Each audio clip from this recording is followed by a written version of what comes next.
అలానే విశేషరావు కన్నప్ప సినిమా మరికొన్ని గంటల్లో ప్రేక్షకుల ముందు ఉండబోతుంది. ఈ లోపుగానే ముంబై నుంచి రివ్యూ వచ్చేసింది.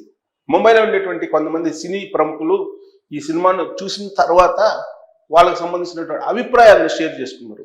వాటన్నిటిని క్రోడీకరించిన తర్వాత మీకు ఈ విశ్లేషణని అందించేటువంటి ప్రయత్నం చేస్తున్నాను. వాళ్ళు చేసినటువంటి కామెంట్స్ ప్రకారం ఈ సినిమా ఫస్ట్ హాఫ్ కొంత మందకొడిగా నడుస్తూ ఉంది. సెకండ్ హాఫ్ వచ్చేటప్పటికి సినిమా కొంచెం బాగుంది.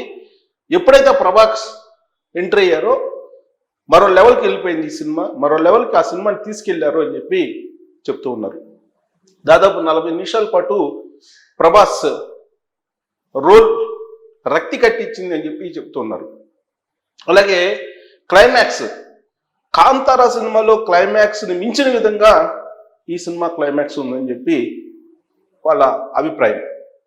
ఇక సినిమా ఆద్యంతము విష్ణు రోల్ ఏదైతే ఉందో ఆ రోలు పండించారు.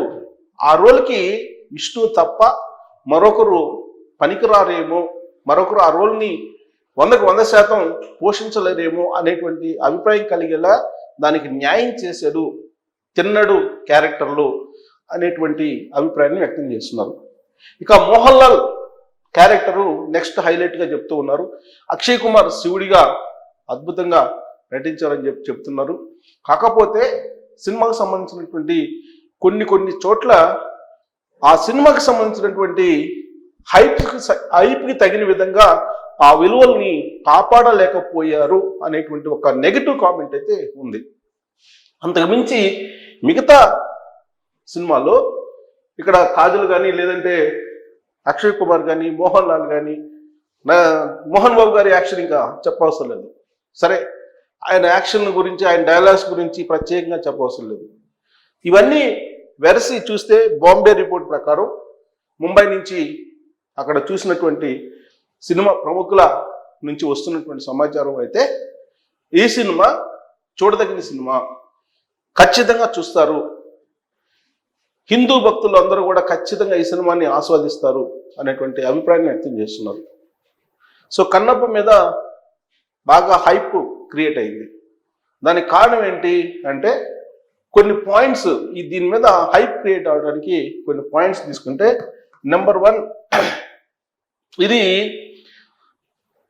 గతంలో ఎప్పుడు భక్త కన్నప్ప అనేటువంటి సినిమాని తీశారు 1976 నాకు గుర్తున్నంత వరకు. అప్పుడు ఈ భక్త కన్నప్ప సినిమాని సూపర్ హిట్ చేశారు. కృష్ణరాజు గారు హీరో. కృష్ణరాజు గారు ఆ పాత్రను పోషించారు, కన్నప్ప పాత్రని. అలాగే బాపు రమణ సినిమా వాళ్ళు డైరెక్షన్ మాటలు వాళ్ళవి. ఆ సినిమాని అద్భుతంగా మలిచారు, సూపర్ హిట్ అయింది. 1976 తర్వాత మళ్ళీ అదే మైథలాజికల్ సినిమా ఆ జోనర్లో మళ్ళా ఇప్పుడు ఇష్టూ నటించడం అనేది ఒక సాహసం. ఎందుకంటే ప్రజలకి కన్నప్ప భక్తి, కన్నప్పకి శివుడికి మధ్య ఉన్నటువంటి భక్తి పార్వస్యాలు, భక్తి రసం అనేది అందరికీ తెలిసిందే. కన్నప్ప ఎంత భక్తుడు శివుడికి అనేది. దాన్ని తీసుకొని ఇప్పుడు మళ్ళా ఈ సినిమాని తీశారు. ఇది ఒక సాహసం అనుకోవాలి. కాకపోతే జనరేషన్ గ్యాప్ ఉంది. 76కి ఇప్పటికీ దాదాపు 3 జనరేషన్ల గ్యాప్ ఉంది. సో ఈ గ్యాప్లో ఆ సినిమా చూడనటువంటి వాళ్ళు చాలామంది ఉంటారు. ఈ తరం వాళ్ళకి ఈ సినిమాని చూపించడం ద్వారా భక్తి తత్వాన్ని పెంచి పోషించాలి, భక్తి తత్వాన్ని ఈ తరంలో తీసుకెళ్ళాలి అనేటువంటి ఉద్దేశంతో ఈ సినిమాని తీసామని చెప్పి మోహన్ బాబు గారు, విష్ణు వీళ్ళందరూ కూడా చెప్పారు. ఎక్కడ కూడా ఈ ప్రాజెక్ట్ చెప్పిన తర్వాత వెనకాడలేదని చెప్పి మోహన్ బాబు గారు చెప్తున్నారు. నిజంగానే ఇదొక దైవ కార్యక్రమం. అందుకే 200 కోట్లు ఖర్చు పెట్టి తీసామని చెప్పి అనౌన్స్ చేశారు. 200 కోట్లు పెట్టి తీసామని చెప్పి ఇదొక హైలైట్. బహుశా విష్ణు సినీ చరిత్రలో ఇదే హైయెస్ట్ బడ్జెట్ సినిమా. అది కూడా న్యూజిలాండ్లో తీశారు. న్యూజిలాండ్కి వెళ్ళి ఈ సినిమాని నిర్మించడం అనేది ఒక పెద్ద సాహసం, ఖర్చుతో కూడుకున్నటువంటి వ్యవహారం. ఇది ఒక హైప్ క్రియేట్ చేసేటువంటి అంశం. ఇక 2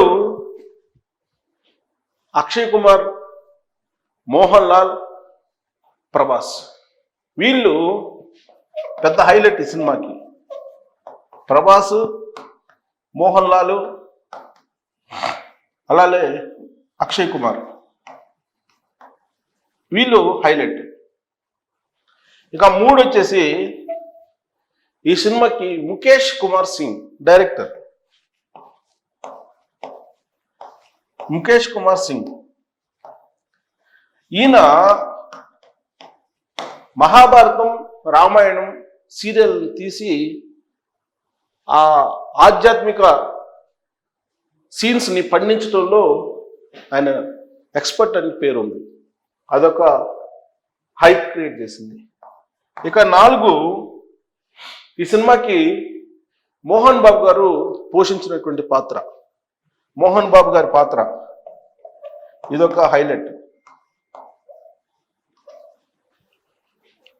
సో ఈ అనేకమైన హైలైట్స్ ఉన్నాయి.